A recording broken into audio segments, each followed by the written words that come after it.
how's it going? Welcome to the channel. My name is Chauncey Rosa and you were watching Chauncey Daily Hustle. On today's video, you guys, I wanted to give you an update on our 25 by 70 shop. We purchased this shop around this time last year. To the ones that don't know what I do actually do landscaping and lawn care, and I've also got an embroidery and screen printing business. As I want to give you an update on what I've done to my shop. It's not in the best condition when we first bought it, so we did a lot of cleaning up. We started to paint the property. Half of it's done, the half isn't done. I'm going to show you guys around what we all have done to it and how much money we stuck into it already, this just in 1 year. And so right here, I believe this is a 20 by 20 shed. It used to have mold and stuff all over here. We pressure washed this and cleaned it up, and we actually put a new door lock, code lock on here. We've got all of these nice locks here. You can get these at Menards or Home Depot. When we first bought it, it didn't have electricity, but the lights and stuff was all installed. Like all the wiring and stuff was there, but it didn't have power to this. Now we have lights and stuff in here. And this shop is where my son actually bundles firewood, as you guys can see. And this is his little shop here. We keep some of our power equipment in here for our lawn care business. My son comes down here when he doesn't have to go to school, and he bundles firewood, makes a little cash. So that's what's in here right now. I think I spent, I don't know, 800, 900 bucks for the electrician to come and put power out here. And as you can see, the paint, we got paint on the front and the other half, but not this side. As you guys can see, it's still, we still have to paint that. And so that's the main goal is next, I was hoping to get it painted this year, but I don't know. I know it's not good to leave unpainted wood through the winter, but it is what it is for now. Eventually I want to put sidings on this whole thing, and diesel tank sits on the slab, and we use it for our skid loader and everything else. And yeah, we got power ran out here too, because it didn't have power out here. It had this the outlet and stuff already, but there was no power tapped into it. I brought in 60 to 80 ton of 3/4 inch crushed right here, you guys. It's just river rock that is crushed, and there's fines in it too as well, so it's packed, but it drains, and we got it there. So we made parking there on that area. As you can see, it's no longer a muddy mess down here, because when I first bought it, it was just horrible, you guys. Mud everywhere. And so there was a driveway down this way, and then we put some more 3/4 inch right there. And we did paint the side. As you can see, we finished it. Could do a little cleanup on the bottom. And here's some parking for our trailers and our camper. Yeah, give you guys an overview here. And 3/4 inch rock all the way, crushed right here. Spread that, took a little bit to spread, but man, it was, you know, a good chunk of money. I think I spent $5,000 or $6,000 on just gravel, you know? So we graveled all the way back here. You guys can see it's all graveled back here, and that's our salt storage unit. So there was a garage door on here, but it was bent in the front, rusted and everything, just bad shape. Almost $5,000, you guys, for this door. 14 by, I'm not sure how tall that is. That's got to be 10, 20, I don't know, 20 something feet up that way. I'm not sure, but it was like $5,000 for that door. But it's all nice now. I love it. It's clean. It's 25 by 70 deep.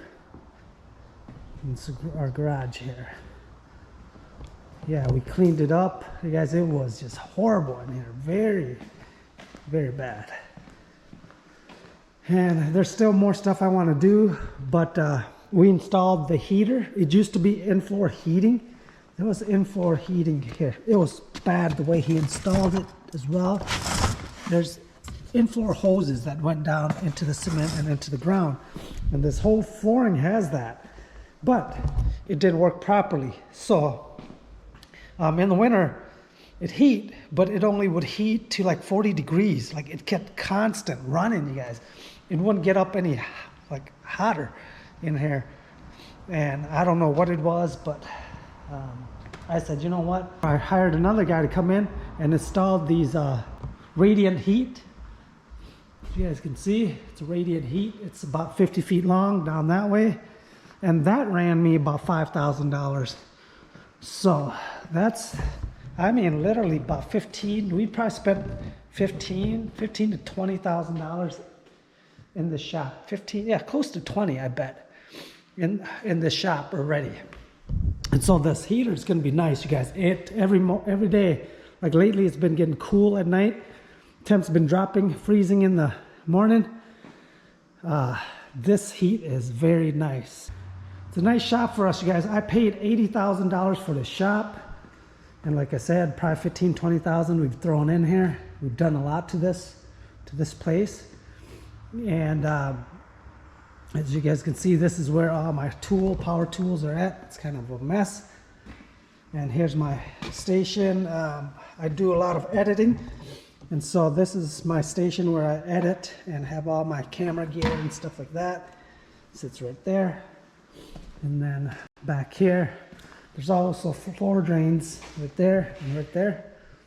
And on this area, I like to play a little bit when I've got time. We work on cars, some project cars that we work on and we have fun with.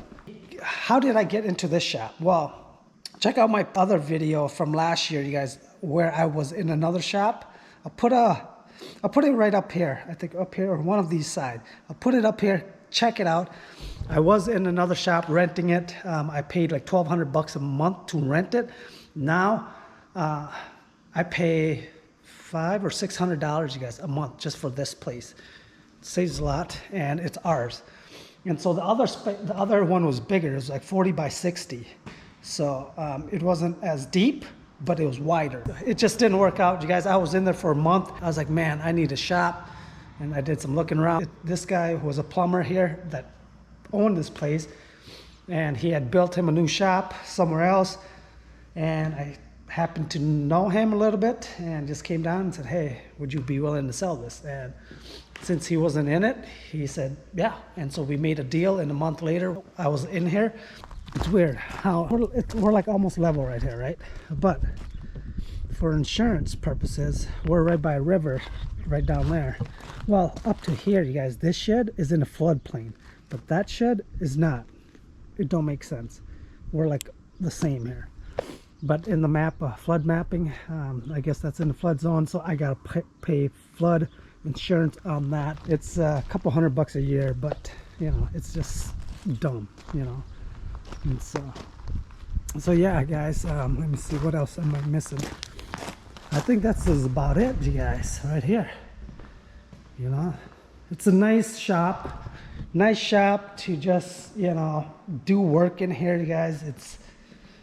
It's amazing when you have a shop how creative you can get. More enjoyable it is to work in the shop than to work on equipment outside when it's cold or raining and stuff like that. And that was one of my biggest goals, was to have my own shop. You know, it's not the fanciest, not the newest, but it works. It works very well, and I'm blessed to just have the opportunity to own a shop. It's going to be ours for years to come here. We actually own all of this here down to there. We're renting this side here where the firewood area is. This is my son's business right here. It's firewood business he's got. And so we actually rent this, and it's not bad right here, you guys. We pay $100 a month to rent this side of the property that's connected to ours to use. So it's, you know, it's not bad. It's a good place to store our logs for our firewood and some of our equipment. You know, it's never enough room, you guys. Never enough room. Like I said, I paid $80,000 for this, and it's nice. It's very peaceful out here. No, there's a couple houses around this property, but no one to bother me. Well, very private. I love it. And so if you like this video, you guys, hit the thumbs up, hit the subscribe button, and until next time, check out the rest of the videos on the shop in the playlist down below in the description. So until next time, you guys, thank you for watching. Later.